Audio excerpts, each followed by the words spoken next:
Hello and welcome to your free mini-series on additives. In this series we're going to cover why we even need to talk about additives and more importantly which ones do we need to worry about and why. In other words, what are additives doing to our health and to our kids' behaviour, to the way we sleep and to the way our gut feels. So welcome, my name is Ruth Fellows and I will be your presenter. I am a nutritionist who specialises in children's behaviour, so I love to talk about the impact that food has on our moods, the impact that it has on how we think and how we feel and how we act, whether you're a child or an adult, and I also focus on gut problems and food intolerances. In a nutshell, I'm working on what's messing with your mind and what's messing with your gut. For me, then, it's only natural that we need to have a discussion on food additives, as you're going to find out through the series, because food additives impact on both of these areas. The series will run over 7 days, so you have the option of listening to it step by step or simply just saving them all up and working through them at your own pace. Each day we'll be looking at a different type of food additives. To ask questions, please use the Facebook address that I provided, and if you have more of a private question, then by all means use the email address, and these details are provided at the end of each day's video for you. These questions I will either answer individually as they come up, or if there seems to be a large number of them, they'll be compiled into a Q&A video or kind of handout as well. So let's begin.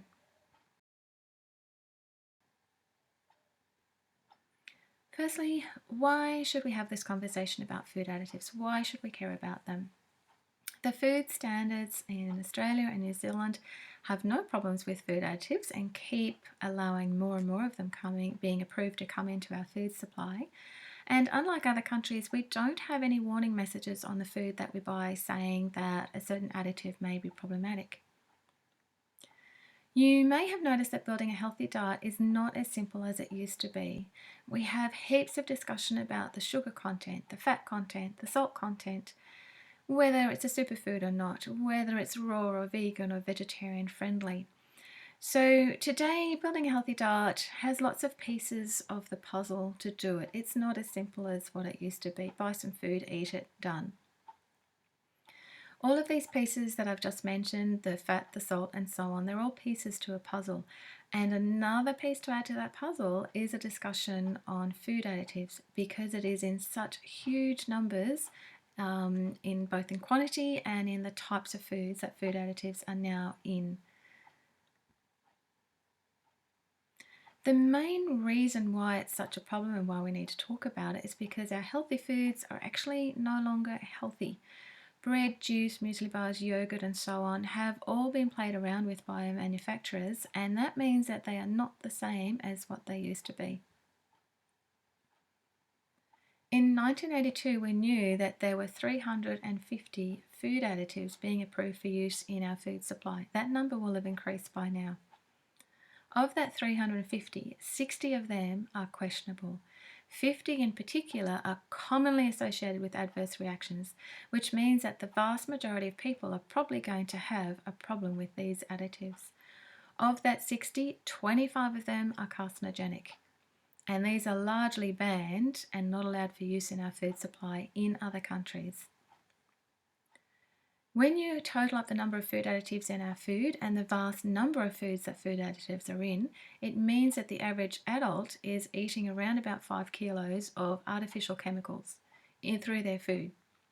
This is not something that you're even applying on your skin or in your hairspray or anything like that.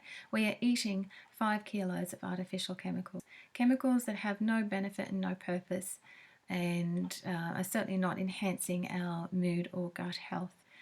Also keep in mind that 5 kilos a year is for an adult. For a child, it's actually going to be a lot more, because the amount of food they eat in proportion to their body size means that they're actually eating a lot more food than what the adult does. Therefore, they're also going to be consuming a lot more food additives by weight than what we are. And that's not even counting the several thousand flavour additives that do not have to be listed by name or number on our foods, because they are considered to be trade secrets. So when you have something written as flavour on a package, that doesn't need to list for you the vast number of chemicals that have gone into making that flavour. The biggest thing that has changed with our food is the rise of processed foods and convenience foods. And to begin with, additives were mainly in your junk foods or maybe in your takeaway foods, but predominantly in your junk foods. So, things like chips and lollies. Now, the issue is that they're in healthy foods, and worse than that, that those additives are also increasingly being hidden. So, have a look at how our food has changed over the last 30 plus years. Sugar was happily consumed, but it was more in its natural state. It may have been as honey and jam, it may have been simply by eating fresh fruit, maybe a bit of canned fruit, and then it may have been added by the spoonful to something that was being eaten, or maybe in a cup of tea or coffee. Today, the sugar that we eat has vastly increased, and most of it is hidden so that you don't know just how much sugar you're really eating.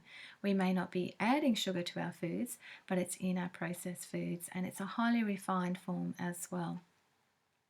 We used to eat a greater proportion of omega-3 fats than omega-6.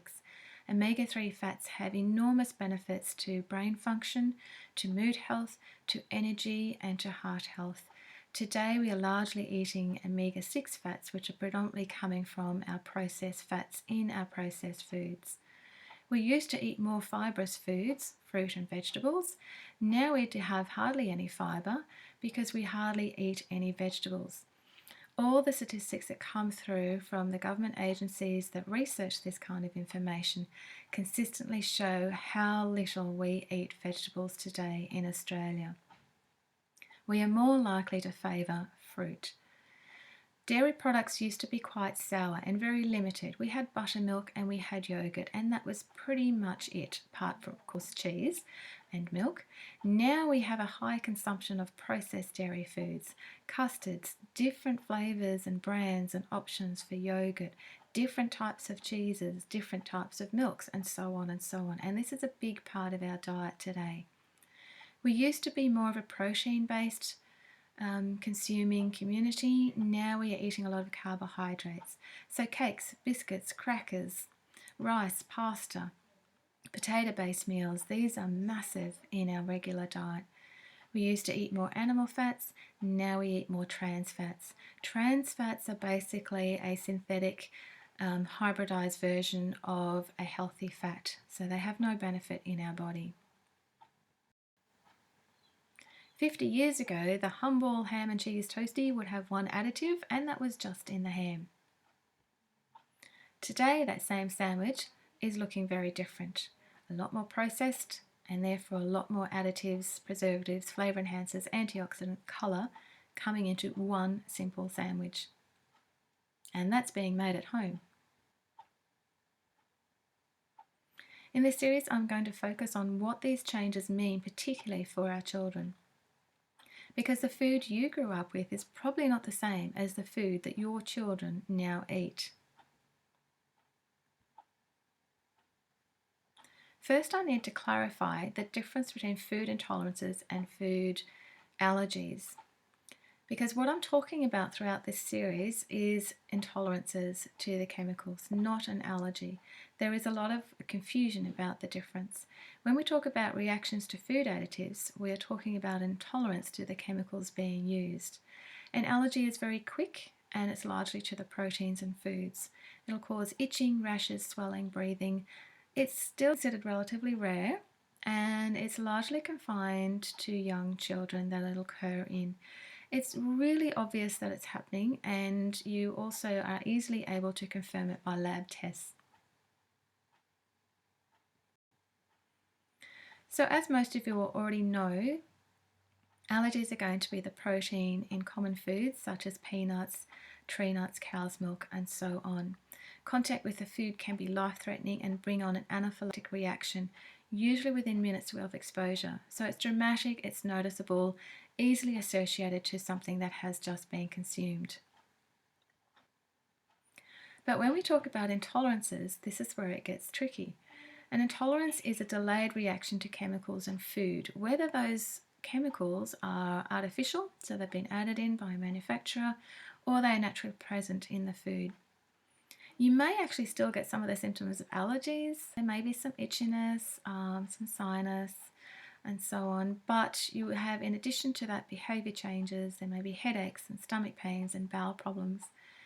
Intolerances are common in all ages, so it's not just our children who are being affected by food additives. Intolerances are also dose related, so that means the more you have of a particular chemical that's a problem, the more likely you will get a response.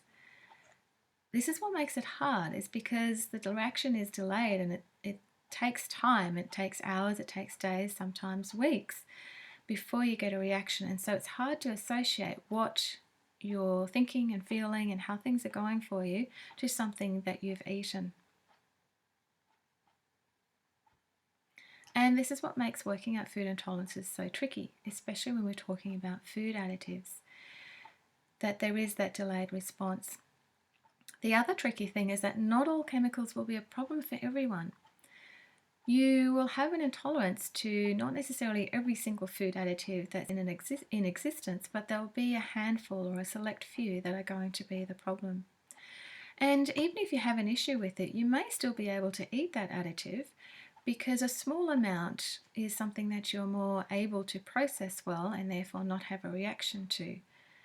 And also, symptoms will vary from person to person. So just because you have a reaction to a particular food additive in a particular way, you can't make the assumption that that someone else in your same family is going to have the exact same reaction, or that your friend's child is going to have the same reaction to a food additive that your own child has. The common food intolerance reactions that we're going to be talking about are these: headaches, migraines. Eczema can be a food additive reaction, hives, itching and swelling, patches over the skin, reflux, constipation or diarrhea, and swinging between the two of them all the time. Frequent stomach aches, bloating, nausea, bedwetting, encopresis, sneaky poos. Irritability, restlessness, inattention, oppositional defiance disorder, which you would classify as maybe a child with ADHD, can actually be attributed to the child's consumption of food additives that they are intolerant to and reacting to. Difficulty falling asleep or frequent night waking or both. Restless legs, which are legs that jump around or feel itchy and crawly and hot while you're trying to get to sleep. Depression, anxiety and panic attacks can be attributed to reactions to food additives. And let's not forget the airways. So asthma is considered an allergy, but it can also be triggered by food additives. And then stuffy and runny nose, frequent colds and flus, sinus and hay fever can also be attributed to a reaction to food additives.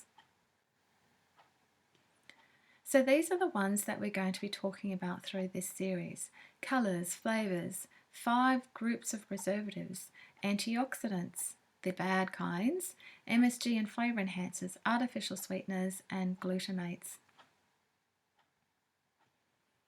If you have a question, please remember to pop it up on Facebook. The address is there for you. If it's more of a personal question that you'd rather other people didn't know about, then feel free to email me on the address there.